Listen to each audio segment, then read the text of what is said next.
Okay guys, today's video is going to be on setting up a Codan control station with a UIC 5 card that's hooked up to a DFSI controlled console. I'm just going to go over the programming of the UIC 5 card and how to test it after you have it configured. So let's just get right into it. To start off with, we're going to need to access the web-based user interface web page in the UIC 5 card. So we need to change our start off with getting our adapters going over here, and so we're going to want to get our Ethernet settings to be in the same range as the Codan card. So in our TCP IPv4 settings, we're going to set it to one tick below the Codan 66. So we're going to set mine for 65 here. So just to show you how that goes, and then we're going to come over here, and once we get that put in, now we come over here and log on to our GUI here, and we're going to go ahead and go P25 admin and P25 admin here and log on. And it immediately wants you to change the password, but you can ignore that and go up here to the global settings, and we're going to come up here, drop down the global settings here, and this is where, if you're going to need to change from the default IP address, this is where you do it.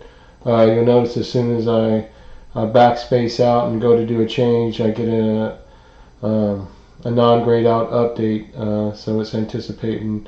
If I just put it back to where it was, it goes back to grayed out again. So, but anyway, this is where you're going to change your IP address for it, and then after you update the IP address for it, you're going to come over here and change your control port number and voice port number.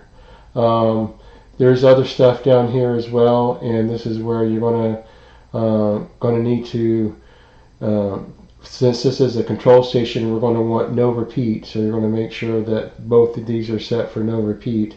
But if it was a repeater, you could actually do the repeat function here, but it's easier just to use the crossover cable and go directly module to module. But anyway, this is the advanced features, but what you're looking for is these two numbers, so you're going to want to program these to whatever you've previously been assigned to, and then once you and same thing on this one. As soon as you go to make a change, you'll get an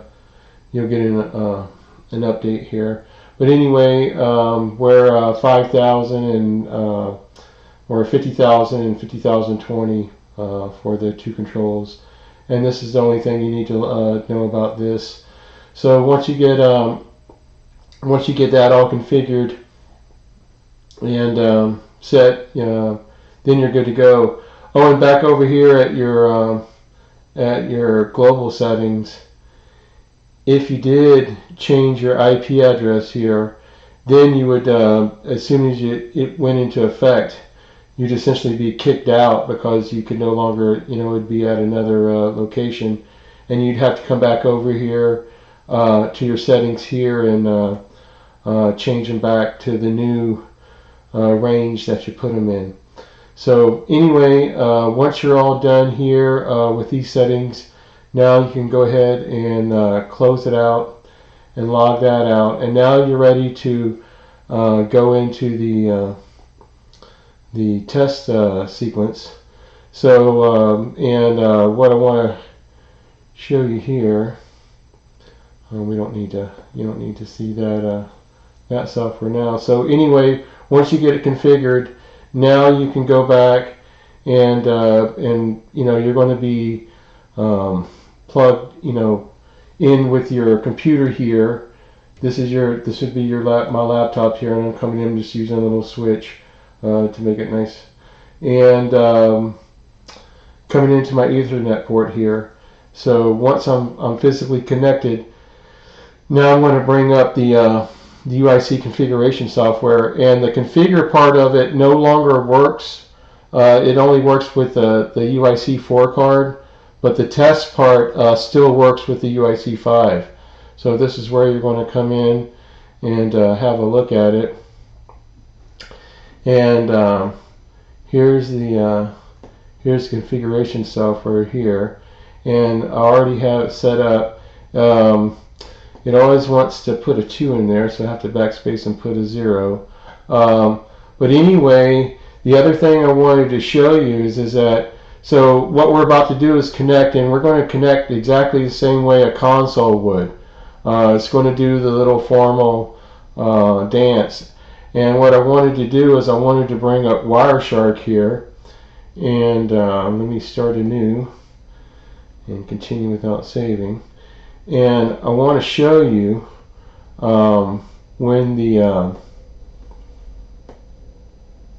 when it starts, you can actually see the little communication it has between the program here on the laptop and the UIC 5 card.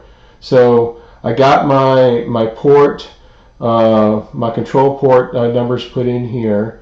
I've already put in the address here.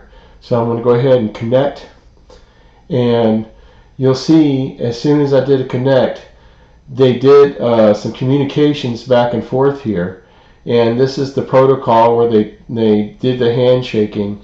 And now that I'm connected, and you see over here at the bottom I'm connected, and also I should have showed you over here on the card, I got my light now went blue, so to let me know that I'm now connected to a device. And by the way, these are you can only connect one device at a time on these. They're not meant for doing multiple server things. You need other devices that kind of do that kind of stuff. But anyway, now that I'm connected, you see it brought up its serial number, and it's a 5, and it's firmware, and all that good stuff. And now I can actually go in here and do some testing on it, and I can start off with, and the way I have my radio program right now is I have the transmit channel, all of them are programmed to be digital. And then on my receiver, I have channel 1 is digital, and channel 2 is carrier squelch. And I'll go through how that works here real quick. Anyway, if I come over here, I can do a push to talk now, and give myself a tone.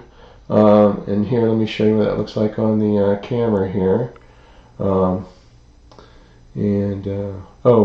I realize I'll have to do this simultaneously here. Okay, there we go. I can bring that up and go, and you see I'm transmitting and I'm receiving, and it's showing my top group ID and unit ID, and I can untransmit here. And now let me do a voice test. And what the voice test is it's going to be these pre-packaged sentences that they've obviously pre-recorded at Codan, and they've turned them into ambi sentences so that they don't need an actual vocoder for this program. They got the saved ambi sentences that they can transmit out, and on the receive coming back in, it can't decode the recovered digital. It can do analog, but it can't do thing. And that's just if they put that actual decoder in this program, they would have given away a free console. Would have made this a completely kind of like standalone thing, and they don't want to give away the store for free. So no decoder in this program. So this is how it's accomplishing the voice test. So let's go ahead and fire it up here, and I'll show you. It is late morning on the old wall clock. Turn the volume up here.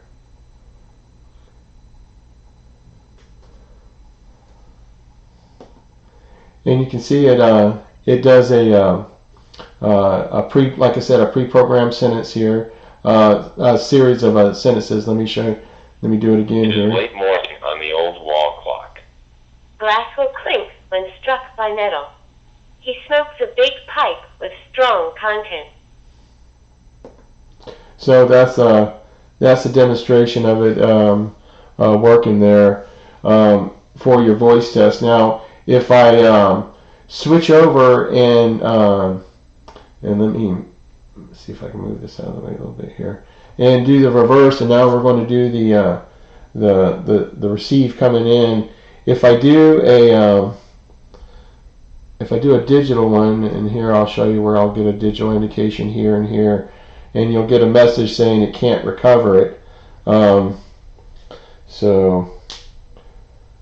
then you see digital mode not thing. But however, if I pull up my Wireshark here, you'll notice that as I key up, all the packets are coming in. So it's not a matter of this program not getting the packets. It's just like I said, they don't have the ability to get in here under each one of these packets and then decode that into an AMBI sentence, because they don't, like I said, they didn't want to license that kind of stuff. But it is coming in that way. Now if I change to channel 2, which is an analog channel, and I change to an analog channel here, now I'll actually be able to hear my voice come in up here on my recovered audio. Testing 1 2 3 4. Testing. And I can get an indication on the receive for that, but not for digital. 79. But anyway, that's basically the little test that you can do, and by using Wireshark, you can go ahead and confirm everything is working. There's nothing short of just plugging it into the dispatch console that's way distant somewhere else and just hoping it works. There's no really way of testing it locally other than this way. So this is going to be a great half split if all of a sudden it doesn't work and you need to find out, well, is it my UIC card or is it somewhere with my network or the console?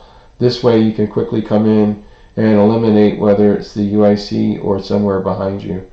So, but anyway, I hope this helps, and we'll talk to you soon.